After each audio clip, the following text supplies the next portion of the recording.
ወደ ዕብራውያን ምዕራፍ 5 ሊቀ ካህናት ሁሉ ስለ ኃጢአት መባንና መስዋዕትን ሊያቀርብ ከሰው ተመርጦ ለእግዚአብሔር በሆነው ነገር ሁሉ ስለ ሰው ይሾማልና እርሱ ራሱ ደግሞ ድካምን ስለሚለብስ ላልተማሩትና ለሚስቱት ሊራራላቸው ይችላል።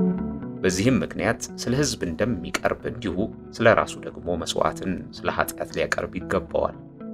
እንደ አሮንም በእግዚአብሔር ከተጠራ በቀር ማንም ክብሩን ለራሱ የሚወስድ የለም። እንዲሁ ክርስቶስ ደግሞ ሊቀ ካህናት ሊሆን ራሱን አላከበረም። ነገር ግን አንተ ልጄ ነህ፣ እኔ ዛሬ ወልጄሃለሁ ያለው እርሱ ነው። እንደዚህም በሌላ ስፍራ ደግሞ አንተ እንደ መልከ ጼዴቅ ሹመት ለዘላለም ካህን ነህ ይላል። እርሱም በሥጋው ወራት ከሞት ሊያድነው ወደሚችል ከብርቱ ጩኸትና ከእንባ ጋር ጸሎትንና ምልጃን አቀረበ። እግዚአብሔርንም ስለ መፍራቱ ተሰማለት። ምንም ልጅ ቢሆን ከተቀበለው መከራ መታዘዝን ተማረ።